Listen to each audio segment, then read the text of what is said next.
আসসালামু আলাইকুম everyone, welcome to my channel. তো আপনারা সবাই কেমন আছেন? আশা করব ভালো আছেন। আলহামদুলিল্লাহ আমিও অনেক ভালো আছি আপনাদের দোয়ায়। তো আমরা কিন্তু আজকে আসছি আমার বোনের বাসার পেছনে। আমার আপুর বাসার পেছনের দিকটা কিন্তু অনেক সুন্দর, আর এখানে কিন্তু অনেক কয়টা তাল গাছ আছে। আমি কিন্তু এটা ভিডিওতে আপনাদেরকে নিয়ে আসিনি, মানে দেখাইনি। এটা হচ্ছে আমার বোনের বাসা, তার পেছনে এখানে কিন্তু কিছুদিন আগে দেখাইলাম যে লাল শাক ছিল। তো ওই লাল শাকটা হচ্ছে যে এখন উঠাই দিছে। তো এখানে কিন্তু আমরা মূলত সবাই তাল নিতে আসছি, মানে আমার বোনের বাসার পেছনে তাল গাছ অনেক কটা, এই জন্য ওরা এখানে তাল নেয়।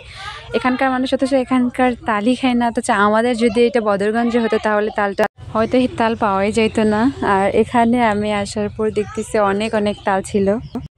আর তোমরা দেখো না কতগুলো তাল। এই ব্যাগে কিন্তু তাল কুড়ানো শেষ হয়ে গেছে, আর আমার আপু এখানে বসে হাসাহাসি করতেছিল, বলতেছিল যে অনেক অনেক তাল এখানে আছে। তো দেখো অনেকগুলো কিন্তু তাল কুড়ানো হয়েছে। পরে আপু বলতেছিল যে ওইদিকে আরও তাল আছে। পরে ভাইয়া আর আপু মিলে ওদিকে তাল কুড়াইতে যাচ্ছিল। তো এখানে কিন্তু অনেক অনেক তাল, মানে আমি বিশ্বাস করতে পারতেছিলাম যে এত তাল। আমাদের বদরগঞ্জে যদি এরকম হতো তাহলে হয়তো অনেক অনেক অনেক বেশি ভালো হতো, কারণ কেউই হয়তো আর তাল কিনতো না। আর আমাদের বদরগঞ্জে তো জানেনই যে তালের কত দাম। আর আমার বাবাটা অনেক অসুস্থ, কারণ ওর পায়ে একটা ফোড়া হয়েছে। এর ব্যথাতে আমার ছেলেটার অবস্থা একদমই বাজে।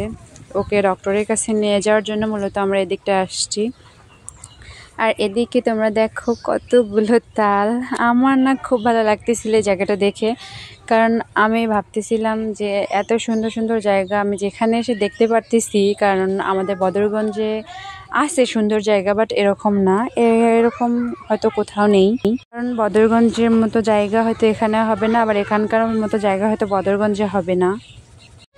আর আমি গেছিলাম মূলত আপু ভাইয়ার সঙ্গে। আর এদিকে আমার আপু ভাইয়া হচ্ছে যে মানে জঙ্গলের ভিতরে ঢুকে গেছিলো। ওখানে হচ্ছে যে অনেক অনেক তাল পড়েছিল, কিন্তু ভাবার বিষয় হচ্ছে যে এখানে না সাপও ছিল। কারণ আমার আপু যখন ওই জঙ্গলের ভিতরে ঢুকে গেছিলো তখন দেখে, তো জায়গাটা কিন্তু অনেক মানে অনেক পরিমাণ সুন্দর। আর আমার আপু হচ্ছে যে ওখানে এটা লাউ গাছ, তো ওখানে লাউ কুড়াইতে মানে ঢুকছিল। তো আমি ওই সময় ভিডিওটা নিয়েছিলাম, আর আপু বলছিল যে দেখ তাল পাইছি আমি দুইটা। তো আপু কিন্তু ওখানকার মধ্যে সব থেকে বড় বড় তাল পাইছে। তো আমার আপুর পিছনে আবার ভাইয়াও 3টা তাল হাতে নিয়ে আসতেছিল। আবার আমরা কিন্তু অনেকগুলো তাল নিয়েছি, আর এইখানে আমি বসে বসে তাল দেখতেছিলাম আর বলতেছিলাম যে তালগুলো অনেক অনেক সুন্দর। আর তালের মধ্যে একটা ঘ্রাণ ছিল। আর আমার ভাইয়া তো এদিকে তালের ঘ্রাণ শুনতেছিল, বলতেছিল যে দেখি ঘ্রাণটা কীরকম। তো এই জন্য ঘ্রাণ দেখতেছিল, আর আমিও এদিকে ঘ্রাণ দেখতেছিলাম, বলতেছিলাম যে দেখি তালের ঘ্রাণটা কীরকম। আর আমার বাচ্চাটা তো একটু অসুস্থ, যার কারণে ওই নামতেই পারতেছিল না, কারণ ওর পায়ে হচ্ছে ফোড়া উঠছিল।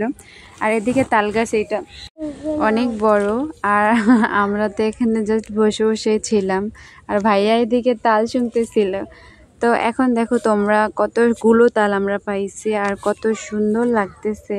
তো এদিকের মানুষ কিন্তু তাল কিনতে, মানে এদেরকে কিনতে হয় না তাল। এটা যদি আমাদের বদরগঞ্জ হইতো তাহলে হয়তো অনেক বেশি ভালো হইতো, তাহলে আর কেউ কিনতো না।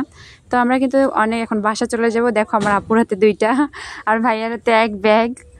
তো আমরা এখন চলে যাচ্ছি। আপনারা ভালো থাকবেন সবাই, অ্যান্ড আমাদের জন্য দোয়া করবেন। তো আজকের ভিডিও এই পর্যন্ত, দেখা হবে পরবর্তী ভিডিওতে। আল্লাহ হাফেজ।